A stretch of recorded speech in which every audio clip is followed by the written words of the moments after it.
Lieja, Bélgica, 1172 después de Cristo. Su nombre es Cristina. Tenía 22 años y estaba muerta, víctima de una inexplicable enfermedad. Hoy la recordamos como Santa Cristina la Asombrosa.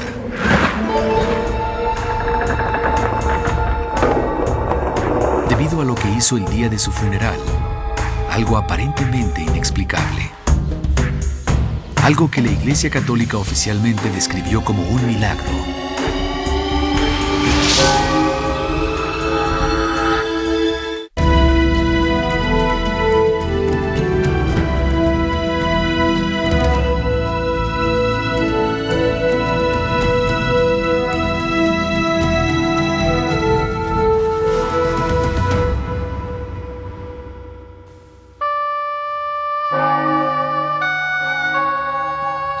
Para la Iglesia Católica, un milagro siempre es señal de la presencia de Dios en la tierra, una maravilla que nos recuerda el misterio central del cristianismo, la muerte y resurrección de Jesús. Los milagros se presentan en muchas formas, en visiones y éxtasis, en historias de monjas que se levantaron después de muertas y monjes que pueden volar. Aún así, de los más de 10.000 santos reconocidos por la Iglesia Católica, solo unos pocos son considerados místicos, y solo un puñado tiene la reputación de haber realizado milagros durante su vida.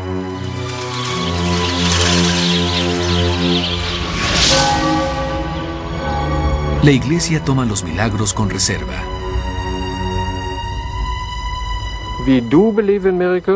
Creemos en los milagros. Creemos en un Dios individual.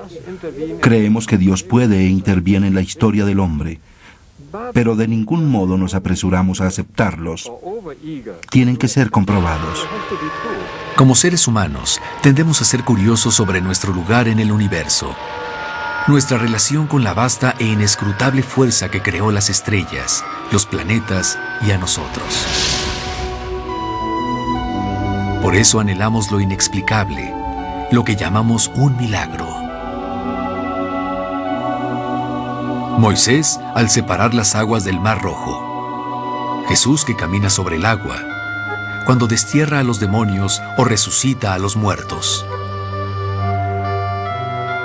En los 2000 años del cristianismo, los milagros han asumido cualquier cantidad de formas. La aparición de la Virgen María es una de ellas y una de las más populares. Usualmente es llamada aparición mariana. Una de las apariciones que la Iglesia ha aceptado oficialmente como un milagro es la efectuada a la joven de 14 años Bernadette Soubirous, Massabielle, Francia, 1858 después de Cristo. Era asmática, hija de un molinero de cebada que cayó en quiebra. Una niña pobre y analfabeta que hablaba el dialecto local, no el francés.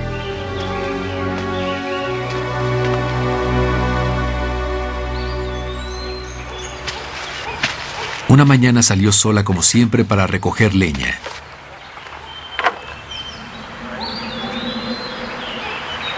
Cuando estaba en la mitad de su tarea, se detuvo un momento a descansar. Entonces vio algo. Y lo que sucedió en ese momento todavía repercute en nuestros días.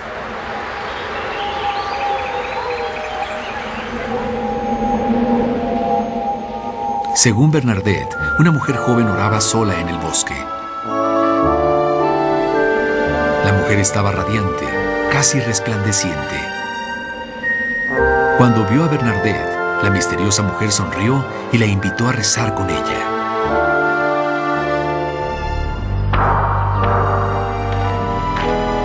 No pasó mucho tiempo antes de que comenzara a circular el rumor por todo el pueblo de que Bernadette Soubirous había visto a la Virgen María. Las autoridades del Estado y de la Iglesia rápidamente se vieron envueltas.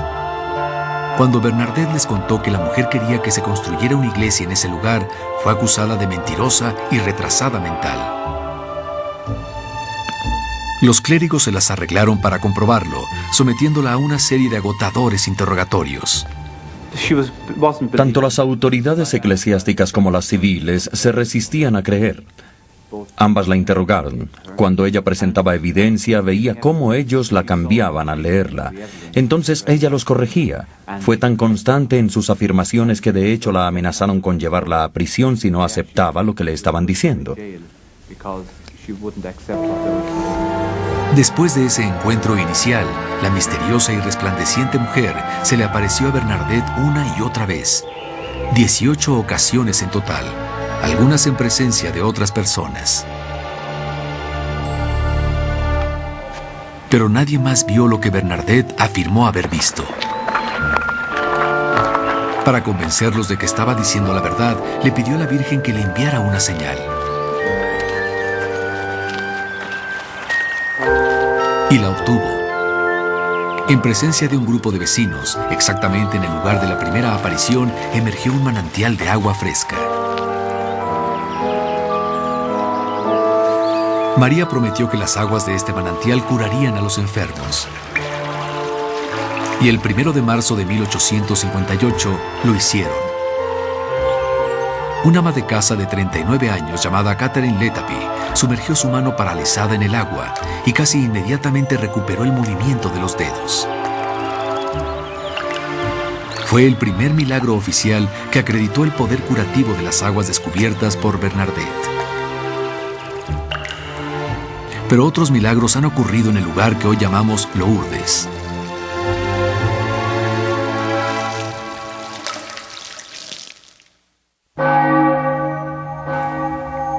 No debería sorprender que sea la Virgen María la que figura con tanta prominencia en las historias de apariciones. Después de todo, la misma María fue visitada por el arcángel San Gabriel, quien le dijo que ella iba a dar a luz al Hijo de Dios.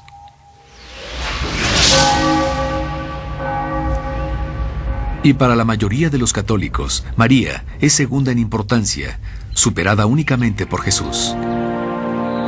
Para la mayoría, la Iglesia se mantiene cautelosamente neutral en el tema de las apariciones marianas. Cercanías de Ciudad de México, diciembre 1531, después de Cristo.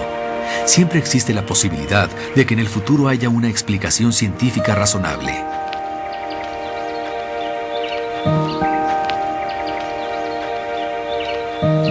Sucedió en el Nuevo Mundo, poco después de la llegada de los españoles.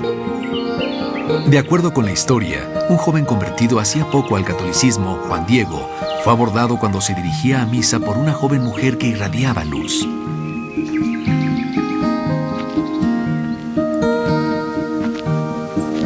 Ella quería que se construyera un templo en ese lugar y le pidió a Juan Diego que llevara este mensaje al obispo de la localidad.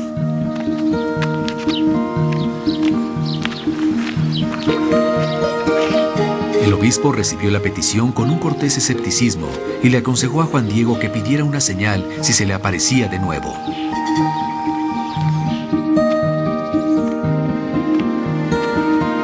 La señal sobrenatural vino cuando ocurrió de nuevo la aparición. La mujer lo envió a recoger rosas a lo alto de una árida montaña.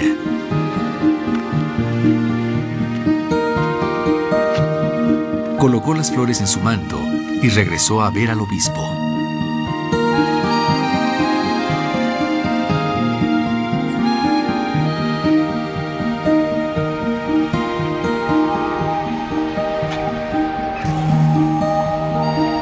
En ese momento, según la historia, estos dos hombres tuvieron la experiencia de sus vidas. Cuando Juan Diego abrió su manto, las rosas cayeron al suelo y los dos hombres quedaron estupefactos al contemplar la imagen que apareció milagrosamente en el manto de Juan Diego. Era la imagen de una mujer que irradiaba rayos dorados, una imagen conocida hoy como Nuestra Señora de Guadalupe, la santa más popular en Latinoamérica.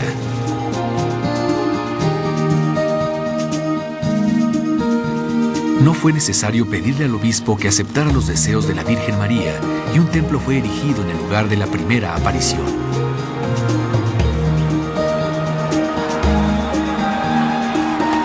Hoy, la Basílica de Nuestra Señora de Guadalupe es, después de Roma, el sitio de mayor peregrinaje anual para todos los católicos del mundo.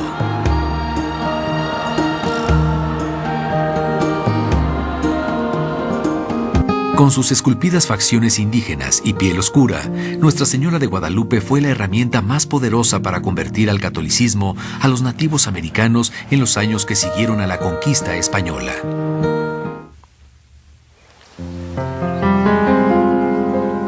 Cuando se trata de relatos de eventos milagrosos, la Edad Media provee una beta madre de extraños acontecimientos.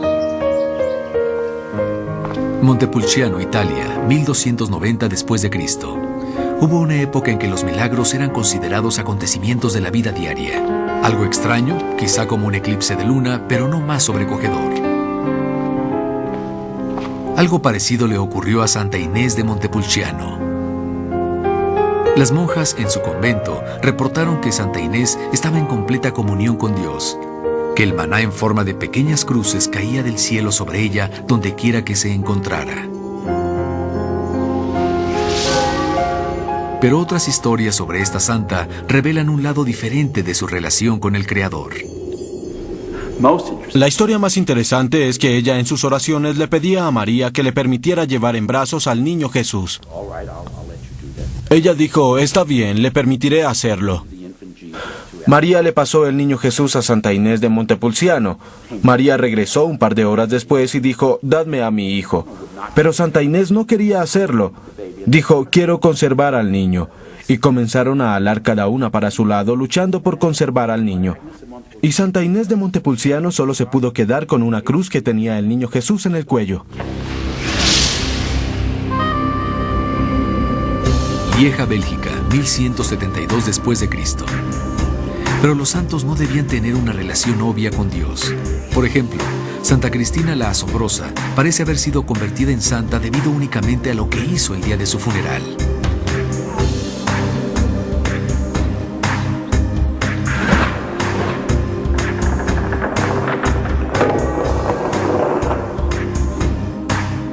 Después de su repentina resurrección, según relato de los testigos, Cristina levitó e hizo gestos a los presentes.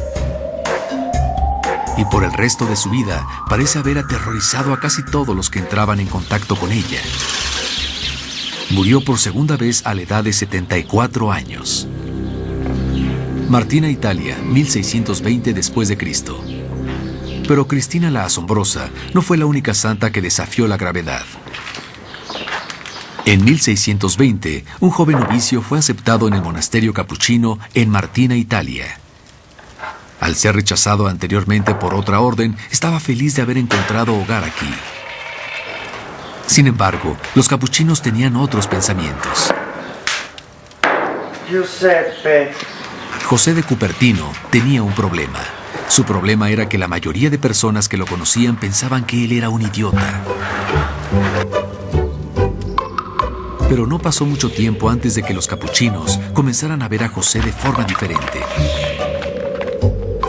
Porque, como pudieron notarlo, José de Cupertino podía volar.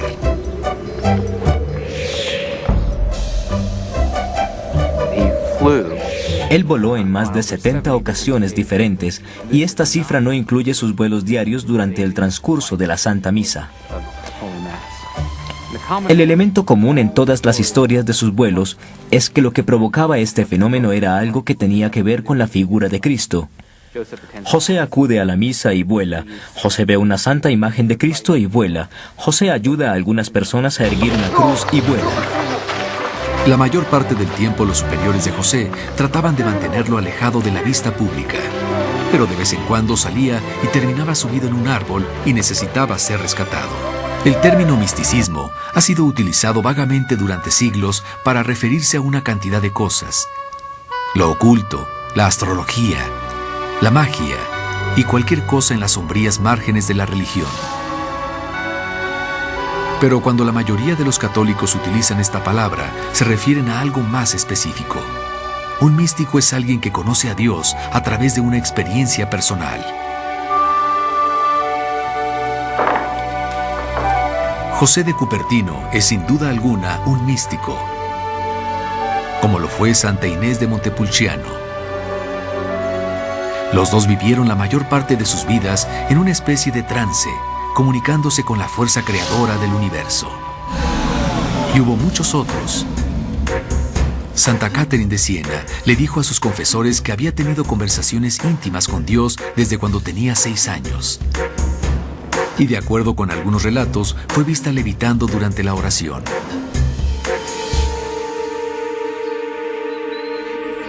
Teresa de Ávila tuvo una serie de visiones en las cuales la figura de Cristo se revelaba lentamente.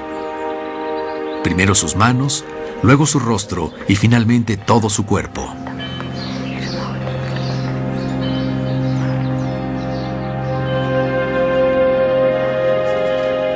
Pero fue uno de los amigos más cercanos de Teresa quien llevó el misticismo a nuevas alturas. Se llamaba Juan de la Cruz. Toledo, España, 1577 después de Cristo. Juan de la Cruz tenía 30 años cuando entró en conflicto con las políticas de la Iglesia. Fue capturado por hombres armados y encerrado en una pequeña y oscura celda tan fría que era posible que se congelara. Tenía 2 carceleros. Uno de ellos lo golpeaba regularmente.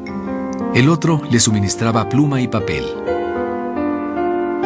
Durante su encierro escribió su autobiografía espiritual, La noche oscura del alma, uno de los libros más célebres en la historia del cristianismo. Describe el mundo como una noche oscura. Imagínese una nube de humo negro envolviendo el alma, característica que facilita la presencia de todas las preocupaciones y tentaciones físicas en este mundo.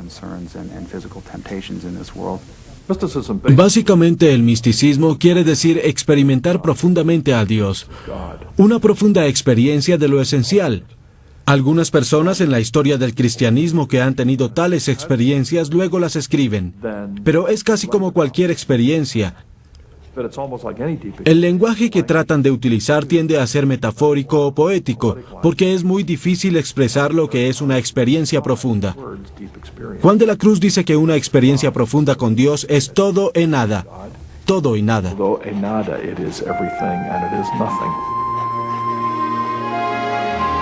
Sus poemas son sencillos, austeros y llenos de aparentes contradicciones.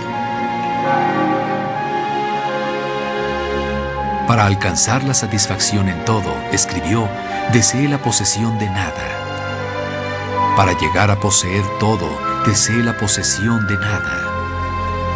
Para llegar a ser todo, deseé ser nada.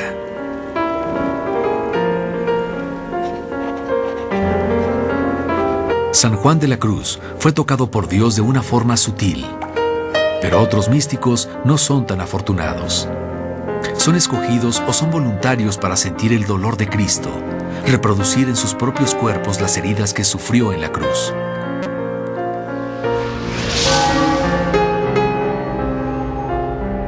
Esto es llamado estigma, un misterioso fenómeno que ha desconcertado por igual a creyentes y a escépticos durante siglos.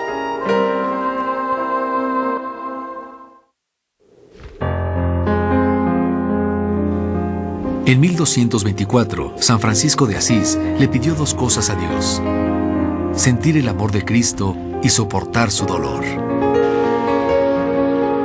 Poco tiempo después, esta súplica tuvo respuesta. Aparecieron heridas hechas con instrumentos puntiagudos en sus manos y pies.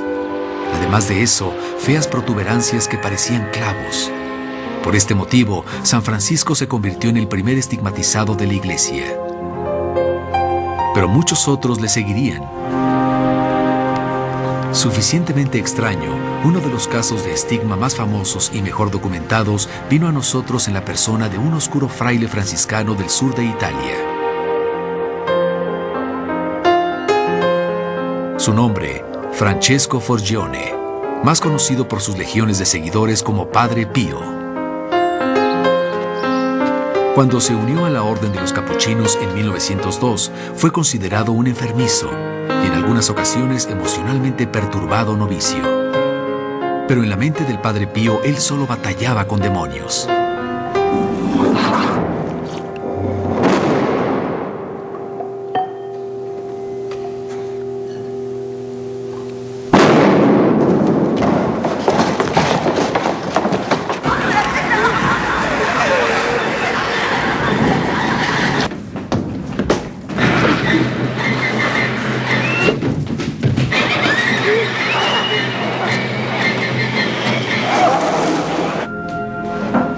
Estas confrontaciones eran fuertes y violentas y sucedían regularmente.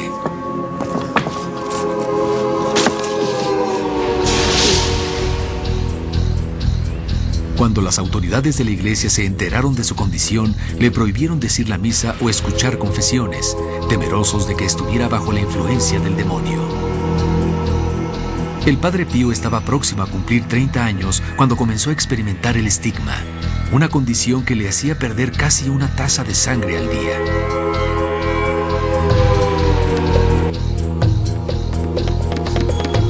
A medida que el Padre Pío llegaba a la edad madura, la iglesia cedía en su posición y finalmente se le permitió otra vez tomar parte en todos los sacramentos. Y cada vez que él tenía una misa programada, había una estampida de devotos tratando de conseguir los mejores asientos. Sus celebraciones comenzaron a atraer seguidores de toda Europa y el resto del mundo. De acuerdo con los observadores, tenía una cualidad de embeleso y podían durar horas. Los guantes que usaba para esconder su estigma, los cuales no cubrían los dedos, siempre fueron objeto de atención.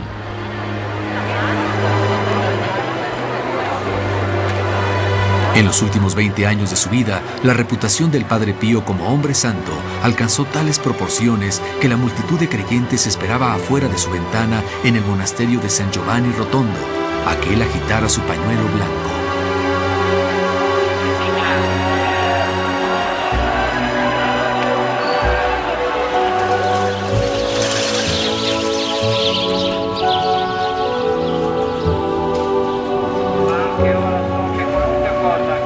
Cuando murió el Padre Pío, su cuerpo fue examinado por los mismos especialistas que no pudieron explicar el estigma durante su vida.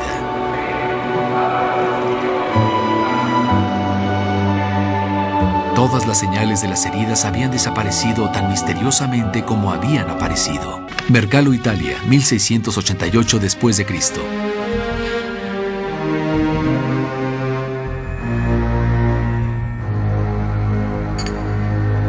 Una mujer que experimentó una forma extraña de estigma fue una monja llamada Veronica Giuliani.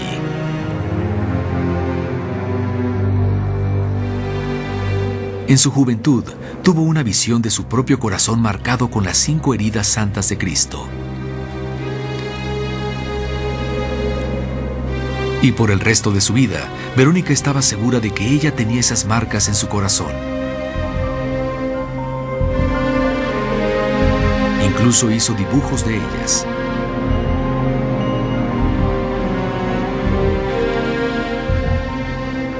Visiblemente, Verónica también sufrió del tipo más común de estigma. Después de muchos años de pruebas, su condición fue declarada auténtica por sus superiores.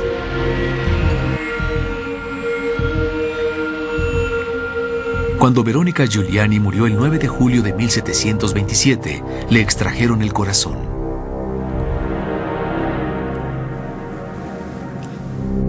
De acuerdo con testigos, tenía 5 tenues cicatrices que se asemejaban mucho a las que ella había dibujado.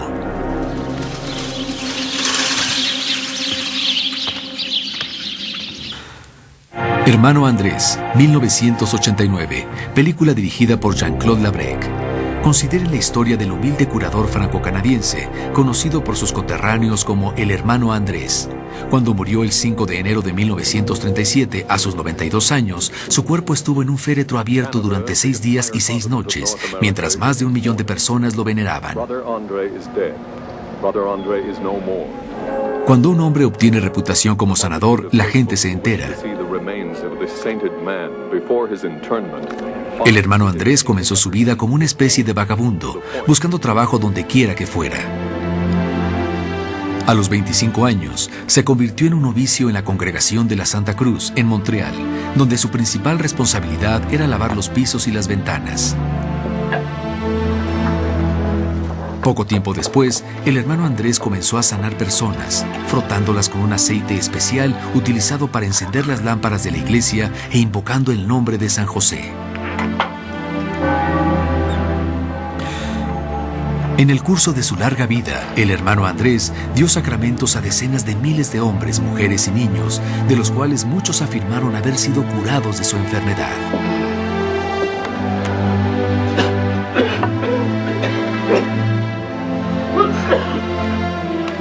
Y uno de esos casos, la Iglesia lo ha proclamado oficialmente como un milagro. Joseph Odino, un americano del estado de Nueva York, agonizaba de cáncer en el hígado. Los rayos X mostraban la severidad de su daño. Los doctores le pronosticaban 30 días de vida. Entonces Joseph Odino fue a visitar la capilla del hermano Andrés. Habían pasado varios años desde la muerte del sanador, pero Odino rezó por la intercesión del santo hombre y también invocaba el nombre de San José. Estaba en el pequeño lugar donde se quedaba el hermano Andrés. Mientras estaba allí, algo vino hacia mí. Sentí como si algo me estuviera diciendo que había encontrado un amigo que respondería a todas mis súplicas. Cuando me enfermé, yo solía rezarle al hermano Andrés. Acostumbraba a decir: hermano Andrés, dile a los doctores lo que deben hacer. Nunca pedí un milagro instantáneo de ninguna clase, porque nunca creí en esas cosas. Pero dije: por favor, diles qué hacer. Y creo que lo hizo, porque nunca temí estar próximo a morir. En el lapso de unos cuantos días, el enfermo comenzó a sentirse mejor, y no pasó mucho tiempo antes de que su salud pareciera haberse restablecido del todo. Un segundo examen de rayos X reveló la razón de su notable recuperación. Solo pocas semanas después de su comunión con el hermano Andrés, el hígado de Joseph Odino no mostraba indicio de enfermedad. Él había llegado al punto en que ningún paciente tiene salvación. Iba cuesta abajo y probablemente era su fin. La mayor esperanza que tenía al tratarlo era aliviarlo. Realmente no pensaba en términos de una larga cura. Cuando tratamos de reproducir algunas de las cosas que hicimos con él en otros pacientes, no funcionó.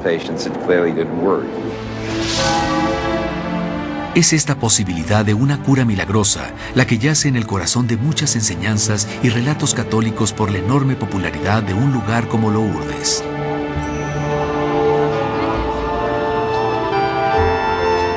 «150 años después de que Bernadette descubrió el manantial, las aguas curativas aún fluyen por la tubería moderna.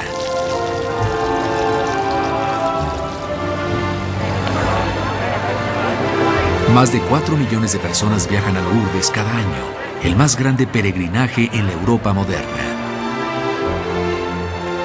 Algunos visitantes son simplemente curiosos, otros están interesados en la historia, pero son los enfermos los que más visitan Lourdes y la mayoría de ellos vienen aquí por algo más. Ellos creen en los poderes curativos del manantial y están buscando algún milagro. Todos aquellos que tienen una enfermedad grave tienen la esperanza de curarse y vienen aquí porque han escuchado acerca de los milagros y las sanaciones de Lourdes. Y cuando llegan en su corazón albergan la esperanza de ser sanados, incluso sin tener que decir estoy aquí para ser sanado.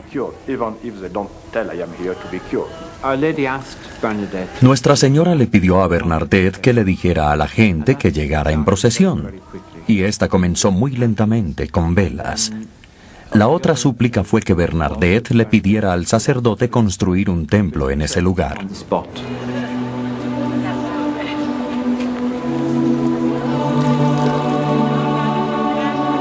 Muy pocos de los que toman el agua afirman haber sido curados, pero algunos lo han hecho.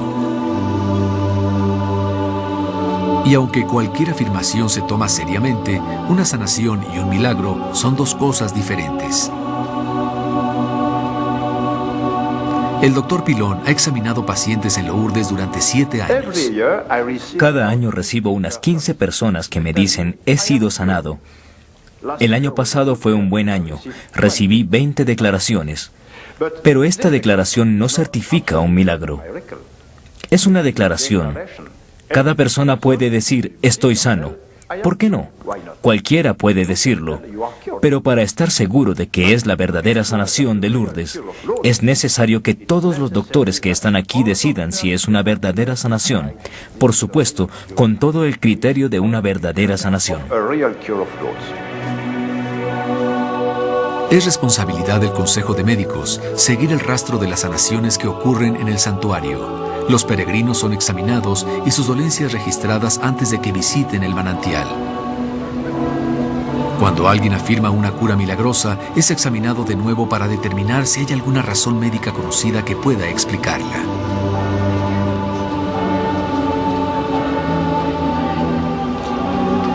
Si no existe tal evidencia, el caso es remitido a la iglesia. Desde el día de la aparición, más de 7,000 personas afirman haber sido sanadas por el agua en Lourdes.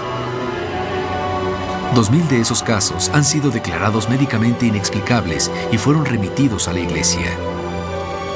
Es responsabilidad de la iglesia decidir si una sanación es un milagro, y es por esto que solo se ha hecho 65 veces. Si alguien ha sido sanado en Lourdes, hay un proceso muy rígido por el cual tiene que pasar para que sea declarado como milagro. Eso es lo que tiene que hacer el Consejo de Médicos aquí en Lourdes por petición del obispo local. Si el obispo local quiere seguir con ese caso, el Consejo de Médicos termina ahí. Deben saber que este consejo no está conformado solo por católicos. También hay no creyentes. Juntos toman la decisión. Y después es decisión de la Iglesia el declararla como una sanación milagrosa y no como una cura inexplicable.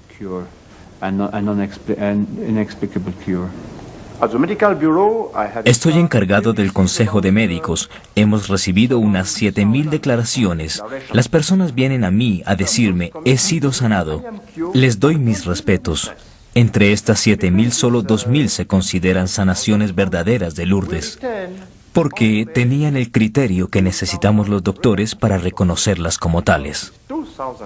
Este criterio es sin ninguna explicación. Pero tenemos en lista 65 milagros. Y se entiende por qué. Solo 65 obispos decidieron que estas eran en verdad señales de Dios. Verdaderos milagros. 2,000 sanaciones. 65 milagros.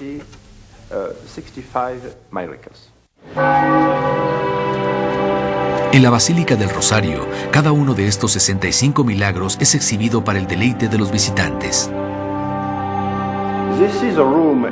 Este es un lugar donde hay algunos ejemplos de estas sanaciones y les proponemos a los peregrinos que vengan aquí.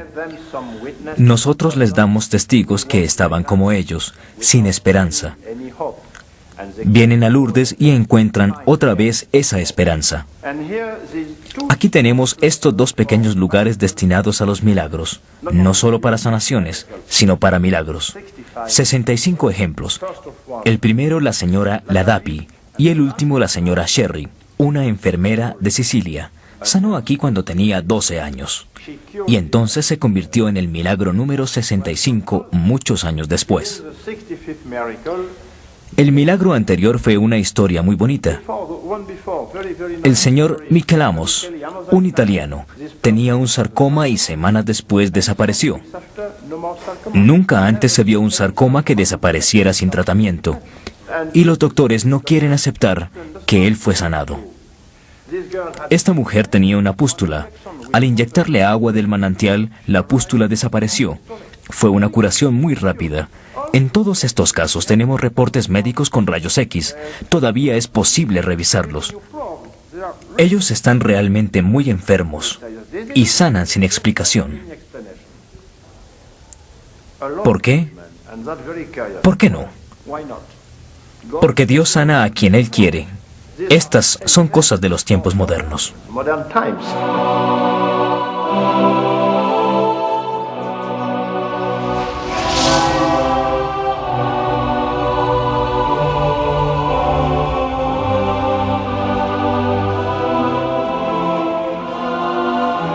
La mayoría de las personas que vienen a Lourdes no encuentran una cura. Aún así, muchas regresan a este lugar santo una y otra vez porque las sanaciones no son el único milagro aquí. Vienen en busca de sanación. Puede tratarse de sanación física, que es normalmente el milagro que se realiza cada día, o de los otros, los milagros de la sanación interior, donde la gente se enfrenta con las enfermedades que le aquejan. Regresan a casa, pero están pensando, cuando estaba en Lourdes realmente no me sentía enfermo, solo sentía un profundo amor. Y vuelven aquí para sentir otra vez esta atmósfera, este ambiente. Discover again this atmosphere, this ambience of Lourdes.